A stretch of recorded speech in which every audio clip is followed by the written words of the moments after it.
Hello friends, नमस्कार जी।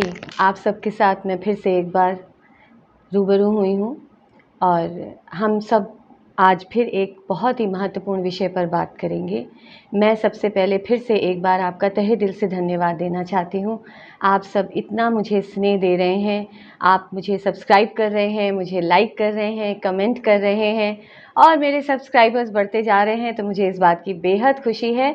और ये सिर्फ मेरे लिए एक साइन है, एक सिग्नल है कि जी, मेरी बात आपके दिल तक पहुंच रही है। और मेरी मंशा और मेरा इंटेंशन, मेरा सिर्फ एक ही मकसद है कि सभी के दिल तक पहुंचूं और मेरी बात सबके दिल तक पहुंचे। तो दोस्तों, आज 11 सितंबर है। कल 10 सितंबर को हम सब ने विश्व आत्महत्या रोकथाम दिवस मनाया। कल मैंने भी अपने स्तर पर अपने कॉलेज में और शाम को रामकृष्ण मठ लखनऊ में एक बहुत सुंदर कार्यक्रम का आयोजन किया गया, जिसमें एक पैनल डिस्कशन ऑर्गेनाइज किया गया था और बहुत सारे एक्सपर्ट्स ने अपने अपने ओपिनियन सुसाइड आत्महत्या विषय पर रखे। और जो सबसे सुंदर बात थी जो कार्यक्रम की, सुबह भी और शाम को भी, कि हम सब ने बहुत सारे युवाओं के साथ इंटरैक्ट किया और उस इंटरैक्शन के दौरान हमने बहुत सारे ऐसे इश्यूज़ को निकालने की कोशिश करी, जिसकी वजह से आज हमारे देश में युवा सुसाइड या आत्महत्या की ओर अग्रसर हो रहे हैं। और ये बड़ी ही तकलीफ़ की बात है कि आज हमारे समाज में आत्महत्या का स्तर बढ़ता जा रहा है। और केवल युवाओं में ही नहीं, दुख ये है सोचकर जानकर कि छोटे बच्चों में भी, टीनेजर्स में और साथ ही साथ बुज़ुर्गों में और अधेड़ उम्र मतलब अडल्ट्स में भी ये आत्महत्या की जो स्तर है वो बढ़ता जा रहा है। मैं आज के सेशन की शुरुआत एक छोटी से एनेक्डोट से कह सकते हैं, एक छोटे से कथन से करना चाहती हूँ। स्वामी विवेकानंद जी मेरे गुरु हैं। स्वामी विवेकानंद जी के पास एक बार एक भक्त आया और उसने स्वामी जी से प्रश्न किया कि स्वामी जी, सब कुछ खो देने से बुरा क्या है? मैं फिर से रिपीट करती हूँ। भक्त ने पूछा स्वामी जी से कि स्वामी जी, सब कुछ खो देने से बुरा क्या है? स्वामी जी ने उत्तर में कहा, उस उम्मीद को खो देना जिसके भरोसे आप सब कुछ वापस पा सकते। उस उम्मीद को खो देना जिसके भरोसे आप सब कुछ वापस पा सकते। जिंदगी में, हमारे जीवन में उम्मीद की किरण हमें कभी नहीं छोड़नी चाहिए। आत्महत्या एक ऐसा विषय है दोस्तों, जो बहुत ही एक गंभीर समस्या हमारे समाज में, एक बीमारी, एक महामारी की तरह फैल रहा है। छोटे छोटे बच्चे, हमारे किशोरावस्था के बच्चे, हमारे युवा, हमारे बुजुर्ग इस ओर अग्रसर हो रहे हैं। क्यों? आखिर क्यों? कारण बहुत सारे हैं, उनका विश्लेषण करना मैं नहीं समझती कि इस वीडियो में, क्योंकि ये छोटा सा मैं एक आपके दिल तक पहुंचने की मेरी बात होती है और मेरी कोशिश रहती है कि मैं इस वीडियो के द्वारा या अपने इस छोटे से कोशिश के द्वारा मैं आप तक एक ऐसे किसी बात को, एक टिप को पहुंचाऊं जिसमें सकारात्मकता की किरण आपके अंदर जागृत हो। तो आत्महत्या क्यों हो रही है, कितनी हो रही है, वो सब आपको डेटा उपलब्ध है।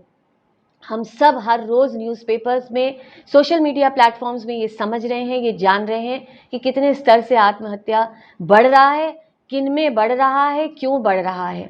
बहुत सारे कारण, relationship problems, financial problems, career problems, professional problems, मानसिक विकार हर तरीके के, या डिसेबिलिटीज़ हैं कितनी प्रकार की, जिसकी वजह से आदमी अपने आत्मविश्वास को खोता जा रहा है, व्यक्ति अपने आत्मविश्वास को खोता जा रहा है। दो तरीके की चीज़ें देखी जा रही हैं, या तो व्यक्ति, या तो बच्चा, या तो युवा, उसमें आत्मविश्वास की बिल्कुल बहुत कमी है, उसमें है ही नहीं।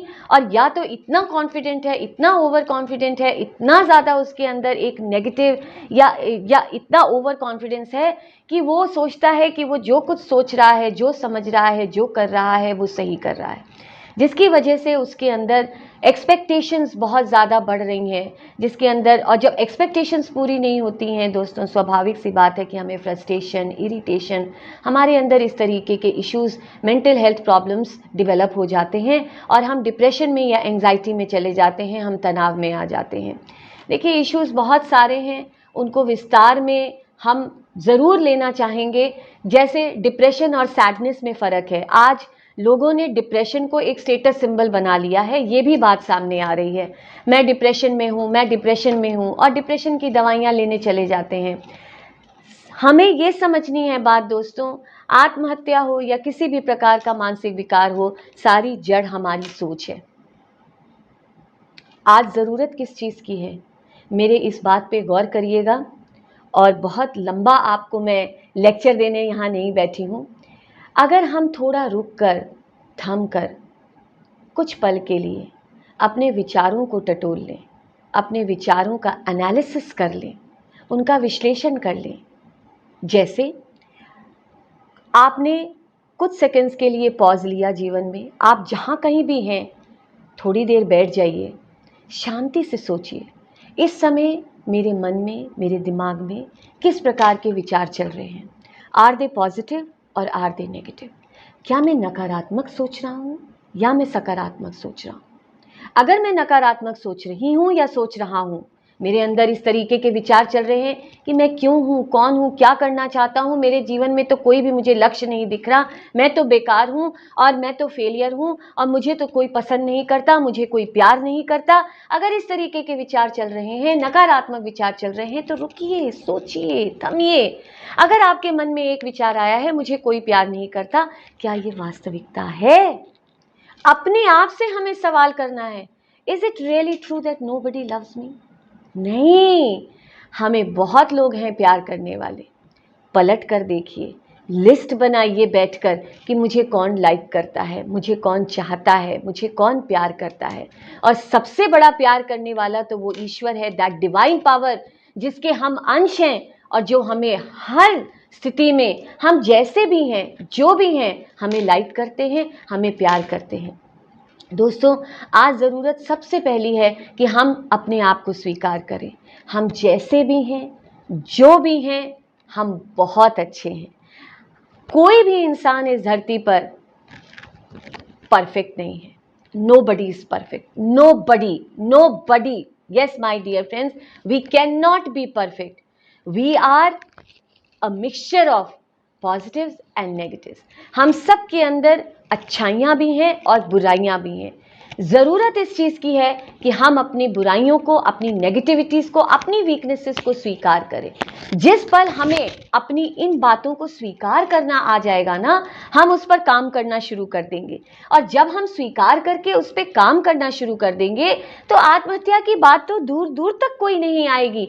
आत्महत्या करने के लिए हम क्यों सोचते हैं? क्योंकि हम अपने आप को स्वीकार नहीं कर पा रहे, हम अपनी परिस्थितियों को स्वीकार नहीं कर पा रहे। हमारे जीवन में जो चल रही हैं, जो चीज़ें चल रही हैं, जो प्रॉब्लम्स चल रही हैं, हम उनको स्वीकार नहीं कर पा रहे।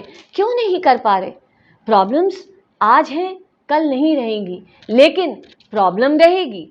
वो हमारे जीवन के आखिरी सांस तक हमारी लाइफ में प्रॉब्लम्स रहेंगी और चलती रहेंगी। ज़रूरत है कि हम अपने इमोशंस को समझें, हम अपने थॉट्स को समझें, हम अपने इमोशंस को कंट्रोल करना सीखें, हम अपने इमोशंस को रेगुलेट करना सीखें, जिससे हमारे अंदर एक इमोशनल मैच्योरिटी, परिपक्वता पैदा हो। और हम, गुस्सा सबको आता है और आएगा, लेकिन वही इंसान इमोशनली इंटेलिजेंट है, इमोशनली मैच्योर है, जो अपने इमोशंस को रेगुलेट कर ले जाएगा, जो अपने इमोशंस को कंट्रोल करके उसके ऊपर जीत हासिल करेगा, जो तुरंत रिएक्ट करेगा, तुरंत एक्ट आउट करेगा, तुरंत बर्स्ट आउट करेगा, ब्लास्ट कर जाएगा। स्वाभाविक सी बात है, वो अपने ऊपर कोई ना कोई हार्मफुल एक्ट करेगा या दूसरों के ऊपर हार्मफुल एक्ट करेगा। तो ज़रूरत है दोस्तों कि हम अपने इमोशंस को समझें, अपनी फीलिंग्स को समझें, अपने विचारों को समझने की कोशिश करें। तो ज़रूरत सिर्फ इतनी है कि आज इस सेशन के द्वारा अगर आपके मन में मेरी बात थोड़ी भी घर कर गई है, तो बस इतना करिएगा, इस वीडियो को देखने के बाद कुछ क्षण के लिए जस्ट टेक अ पॉज। हमने आज के सोशल मीडिया के ज़माने में, भाग दौड़ के जीवन में पॉज लेना बंद कर दिया है। हम रुकना भूल गए हैं, हम थमना भूल गए हैं। थोड़ी देर का पॉज और सिर्फ ये सोचना, मैं क्या सोच रहा हूँ। और लास्ट बात करके आज के सेशन को समाप्त करूंगी। बात करिए, जितना हो सके अपने इमोशंस को व्यक्त करिए, एक्सप्रेस करिए। सबके साथ मत करिए, किसी अपने के साथ करिए, मेरे साथ करिए, हमारे साथ करिए, अपने किसी दोस्त के साथ करिए, अपने माता पिता के साथ करिए, खुलकर बात करिए। अपने अंदर अपने इमोशंस को मत दबाइए, मत सप्रेस करिए, just express it out. And there are number of ways for your expression. You can draw, you can paint, you can sing, you can dance, you can journal, anything that you want. And of course आप बात कर सकते हैं। बहुत बहुत आशाओं के साथ, पॉजिटिविटी के साथ, आपको बहुत सारी शुभकामनाओं के साथ रश्मि सोनी का आभार और प्यार। Thank you so much.